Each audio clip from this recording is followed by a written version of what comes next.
Right, okay, I am going to finish off today by starting painting our special Infernus Sergeant. So I went for helmeted head.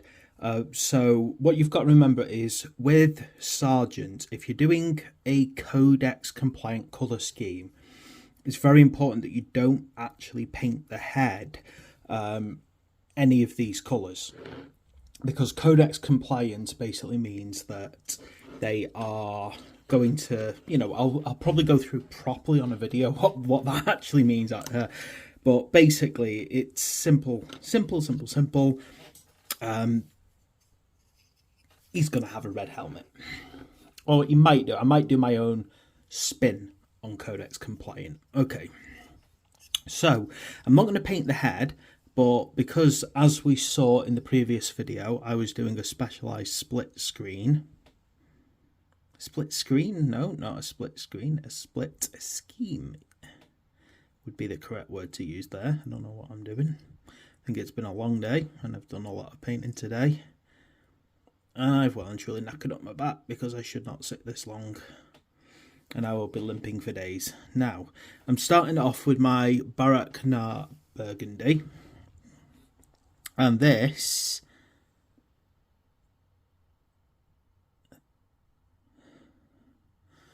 is one half of my Emperor's Sons chapter colour scheme.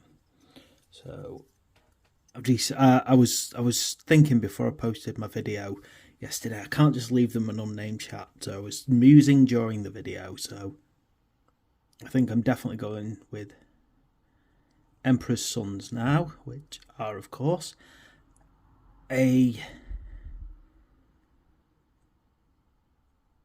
chapter that uses, I've decided, the Emperor's Children gene seed in the Ultima founding. Now,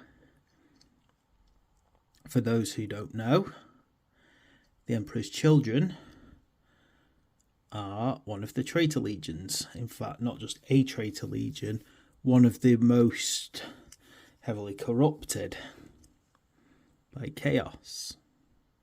So if you don't really know the lore yet, I won't kind of overdo it. But they have well and truly corrupted themselves. And as a result of which, their gene seed is completely tainted. However, the whole point being of Belisarius' call is he's obviously managed to get himself uncorrupted gene seeds in the past, which means that he's been able to make Space Marines of the Loyalists. Basically, Space Marines of any legion, from any legion that he wants. Now, the official line is he hasn't done that, and that he would never do that. And look up Belisarius' call. He's I'm sure that's how you say his name. I mean, I'm terrible at the problem with me is I think I'm a little bit dyslexic. So when I read something, until someone tells me how to read it out loud, I will always mess it up. Anyway, so I want these to be, I want to feel that these are definitely Emperor's children. I don't want to kind of even sugarcoat it or hide it. I'm, calling them the Emperor's Sons is as obvious as you can get on that one.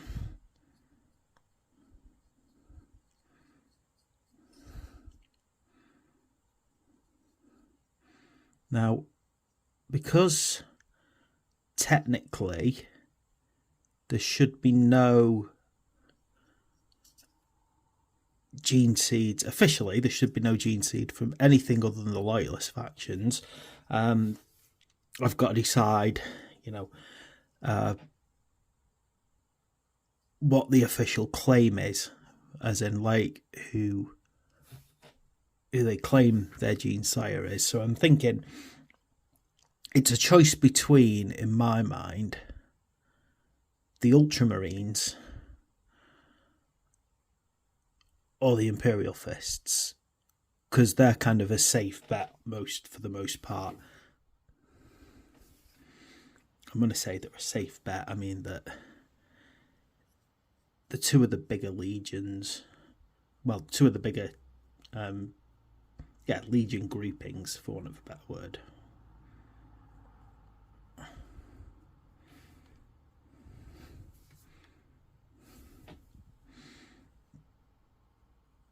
Which basically means it's easy to kind of say, oh, this chapter is part of, this group. So I'll probably go for claiming that there are an Imperial Fist successor chapter officially, but in reality they are Emperor's Children.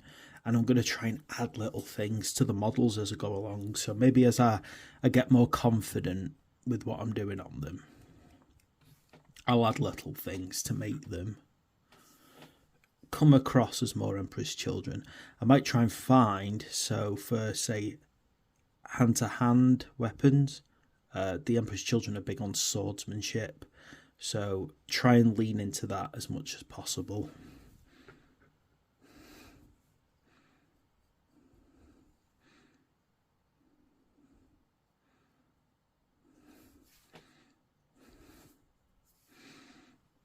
Now, you'll notice that when I last did the Infernus Marines, they were the push fit Infernus Marines. That made it very easy just to pull them apart while I was painting them. But because this isn't a push fit one, you can see it's a little bit harder and you're having to kind of move and reposition the model quite a bit. I actually have a thing that would make my life a lot easier right now, and that is actually a painting handle. And I was debating whether or not I should use it while doing this video, but then I reminded myself that not everyone has that, for the same reason that I'm still using this standard starter brush, because I'm trying to, as best as possible, kind of stick to what new collectors would have. And it's kind of liberating in some ways doing it like this, not giving myself any of the advantages that I've built up over time. Saying that, I have got certain advantages in front of me. First of all, I've got a draftsman's table now. I've not put it into an upwards angle because it's not great for painting these kind of miniatures when it's at an angle. But, I have a painting desk, which not everyone has that luxury. I appreciate that. I have a reasonably well laid out office space. So again, I appreciate, I've probably got a lot of advantages that your new starters don't have.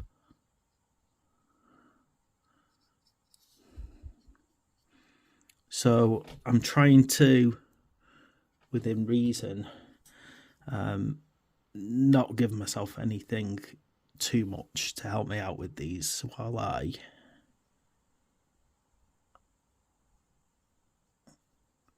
paint them up.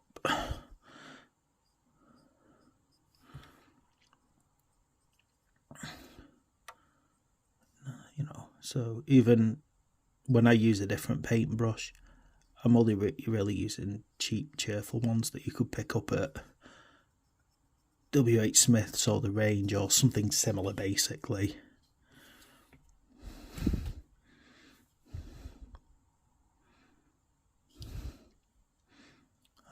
If you're watching in a country that isn't the UK, I think W.H. Smith's is in other countries. So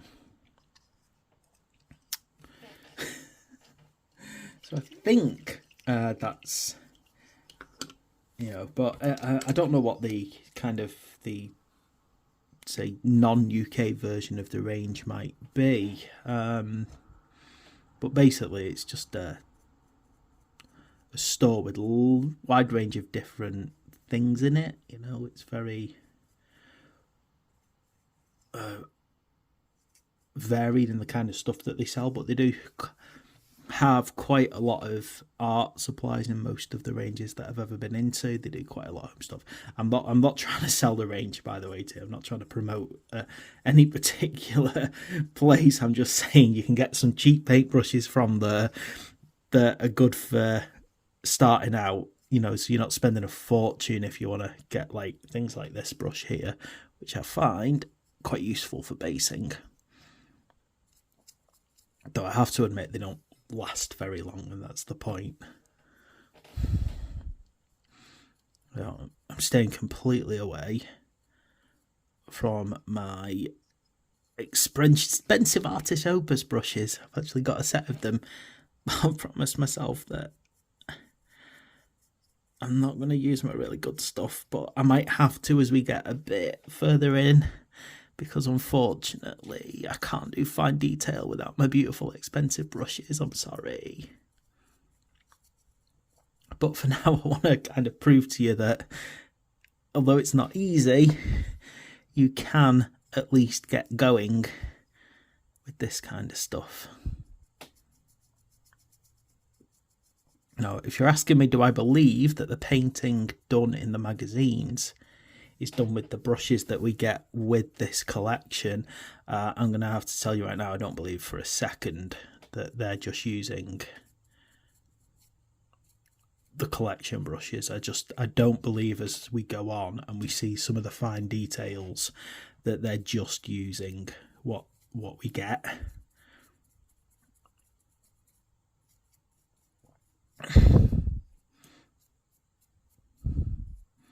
Because as I've probably mentioned, that starter brush will wear out very quickly.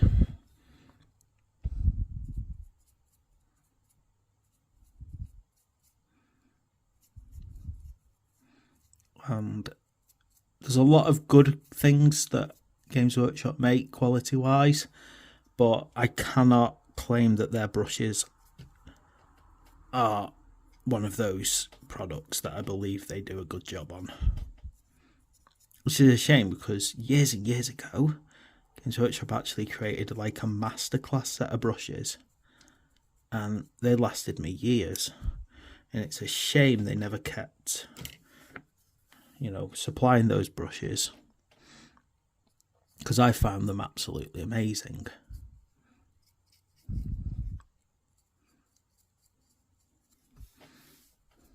And they improved the quality of my painting so quickly, because they weren't fraying, they weren't splitting.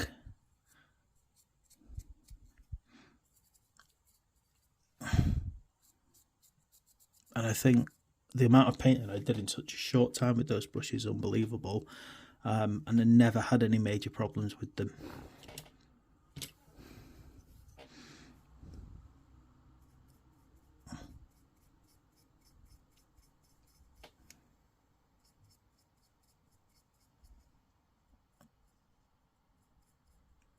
Another good reason to have like a flatter brush is it helps get into corners and things a lot better, I found, and get your edges done. Good for covering wide flat areas like these.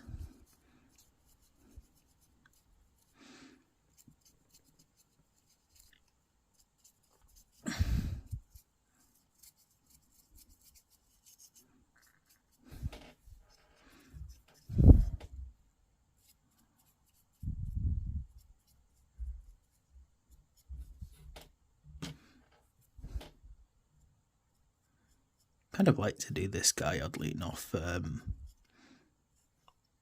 because he looks so good, for want of a better word. I'd really be tempted not to include him in my Infernus squad and make him into a little diorama at some point.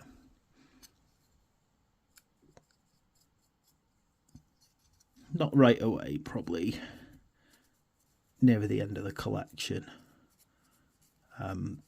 One of my little things that I've got is I've actually got Uthacat Blackhawk, who's a It's a unique special character, and I've got him in a bottle. It's part of a diorama. Right, that's our first part completed, and now we've got to move on to the Wraithbone.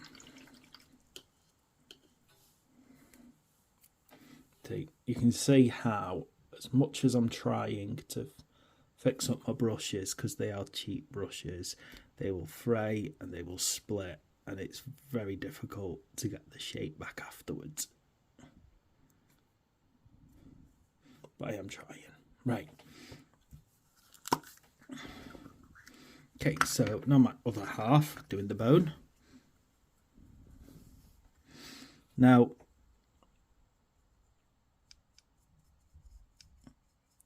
I just want to kind of get this on nice and even. I do tend to find that Wraithbone is a very thick paint, so it needs thinning down well before you apply it, otherwise you'll get these clumpy streaks everywhere. It looks lovely, Wraithbone, as a colour, but as a paint to apply, it's horrible, and you have to kind of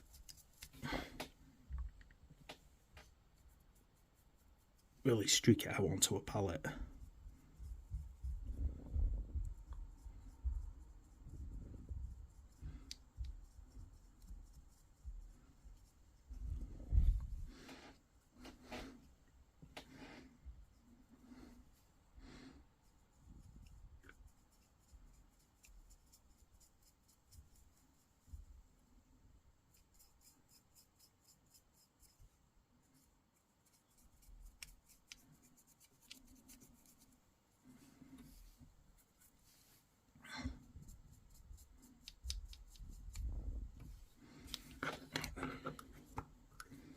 Don't stay open. You can see, if you look carefully, you might be able to see that it's quite thick and chunky, these kind of paints.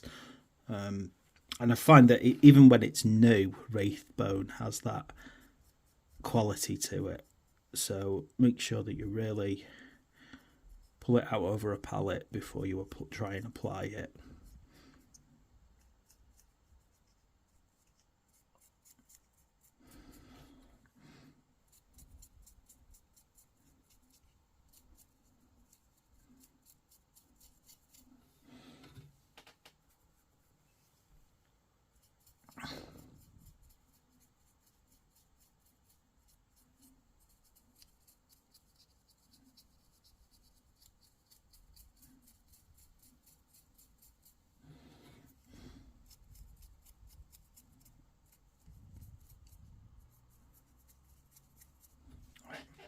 Okay, I'm going to head back over to this thinner brush now, because I'm getting to the finer details.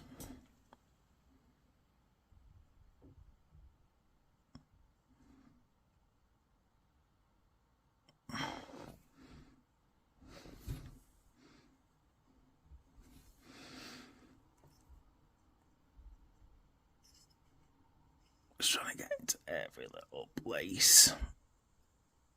I'm not overly worried about getting this on that aquila there. This is what that thing's at the front's called, by the way. It's called an aquila.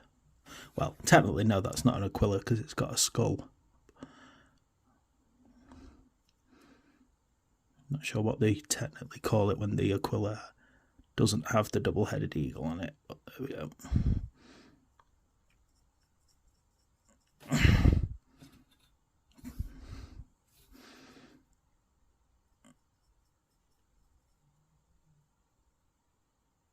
I'm trying my best to make sure that I don't go over on my purple, onto the purple that I've done onto the Barak burgundy. Otherwise it's more work later on to fix it up.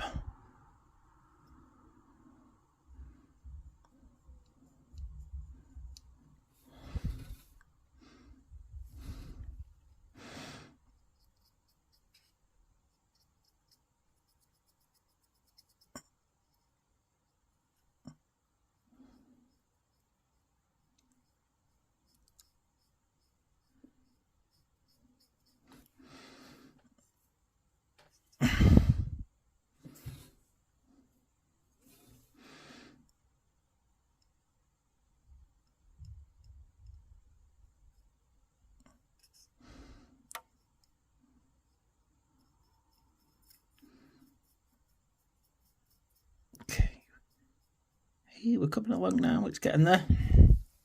She's just trying to get all these last little bits done, and then I can breathe, for want of a better word. Feel a bit better then. Just trying to be mindful that I'm trying to get into all of the little bits that are hard to reach. And I may need to do a second coat to just thicken out the colours and to get rid of the rest of the streaks. But as far as his sort of core colours, they're now done.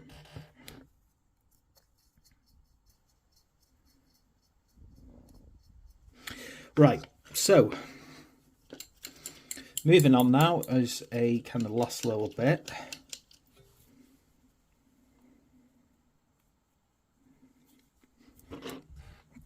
I'm going to get this blue. And this blue is actually going on the Tyrannid as part of my colour swap approach. So basically, I've got this, I'm not sure, is this a gaunt of some description? Or I don't think it's anything bigger than a gaunt.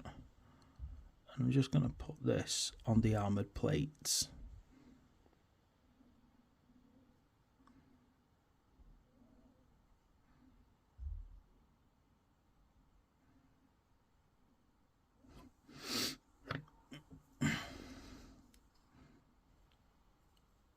Now, I do wonder if at some point during one of these videos I'm going to do the inevitable and knock over a pot of paint. You are not fully christened into the wargaming community until that point.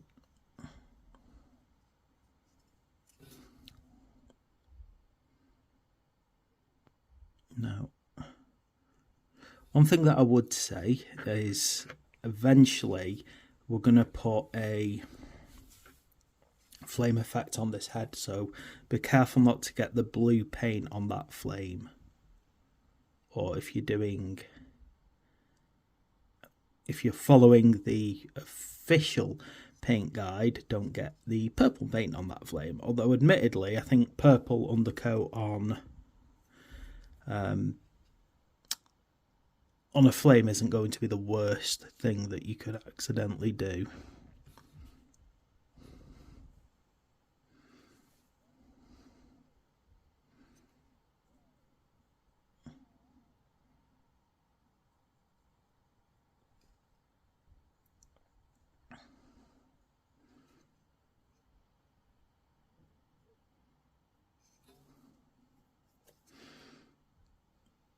But, you know, I'm getting there.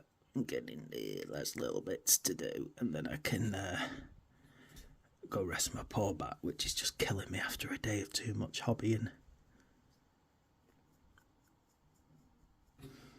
Plus a short Red Dead Redemption 2 detour that I played before. Quite possibly the finest game I have ever played.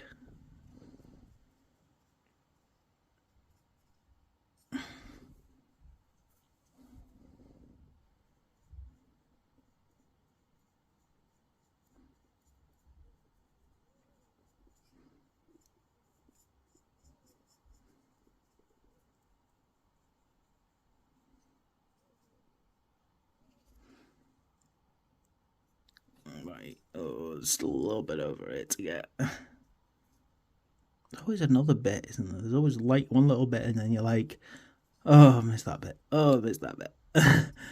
Right, I think that's done now. So, that is where we're up to, and that's where I will stop, because I don't have any more of these Combat Patrol paints, and I promised myself I wouldn't go any further along than that. So, there is part way through our Combat Patrol. I think I do need to give him another coat of paint in places, but you know, I think that's probably just something I can do later on rather than carry on the video just to apply the same layers again. basically it'll get rid of the streakiness. But there we go. So thanks for watching. Please like and subscribe. And I will see you next time.